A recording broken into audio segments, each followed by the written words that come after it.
We, the jury, in the above entitled matter as to count 1, unintentional second-degree murder while committing a felony, find the defendant guilty. This verdict agreed to this 20th day of April 2021 at 1:44 p.m. Signed, Juror Foreperson, Juror number 19. Same caption, verdict count 2. We, the jury, in the above entitled matter as to count 2, third-degree murder perpetrating... I heard the first shot, got up, ran down here. By the time I get down here, the officers were standing behind where he was trying to get away. When I counted the shell casings, the little yellow things that they put by the shell casings, it was at least 14. I was so focused on, couldn't believe that the officers were standing behind him shooting. I was just so bothered by that, because he wasn't a threat if you're leaving.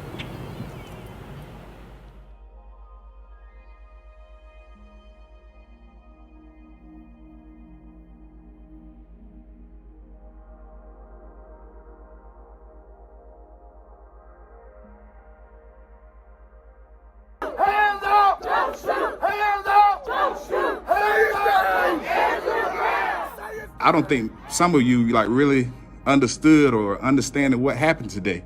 I never thought that I would look at CNN News and see my hometown. See, I'm trying to keep myself from crying because it's real. It's very real. And some of you at the table may not understand the pain that we feel as black people, as a black man. It's real out here. We want to make sure that we investigate it properly and not quick. We want to make sure that all the T's are crossed and all the I's are dotted. I understand your anger. I understand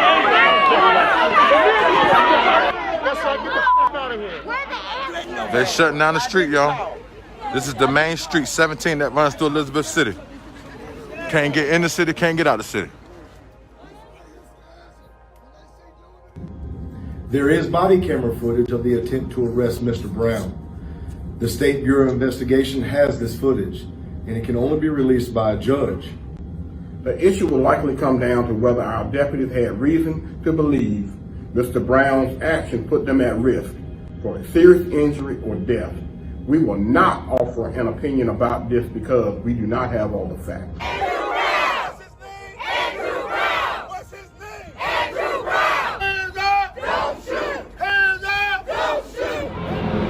The sheriff department and the county officials are just not meeting us in, they're not meeting us in the middle, and that's what makes it harder, and that's what stops or pauses the healing process, because we're still where we were Wednesday. To begin to be able to heal, you have to have some type of answers as to why, and those questions are still being unanswered as to why.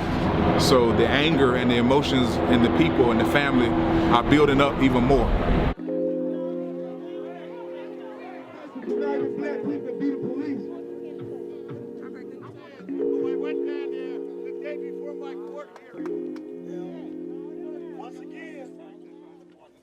So right now we're hitting people who want to go home to Camden, taking a 5-minute ride.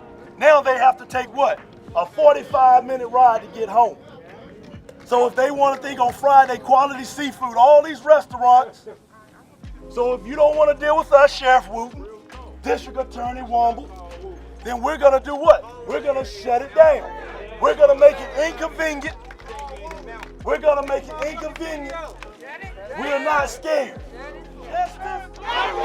No justice? No peace! No justice? No peace! No justice?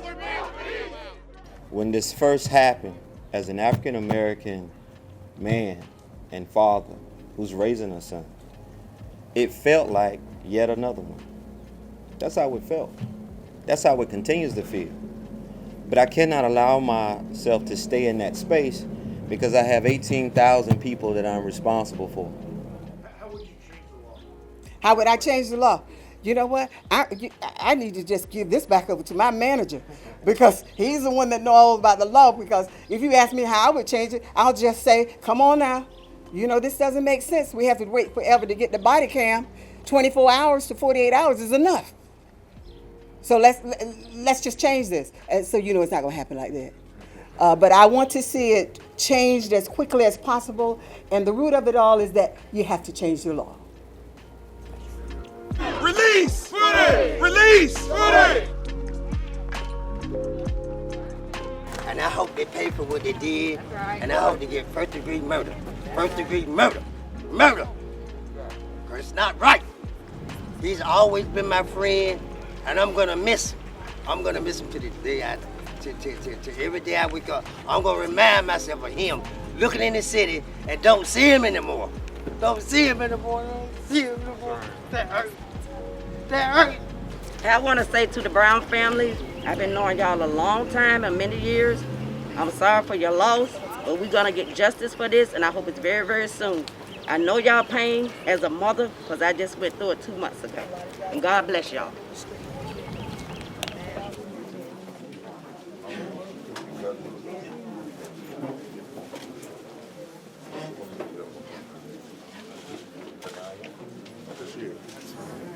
We must see the tapes.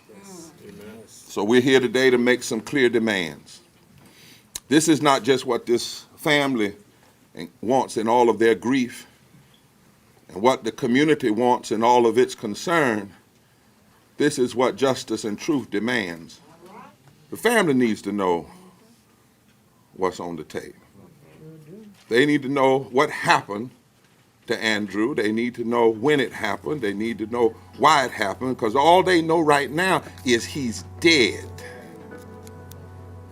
With all these killings going on, I never expected this to happen so close to home. And now I gotta live every day, my newborn, without even getting a chance to meet him at all. And that's gonna hurt me every day. I just want justice.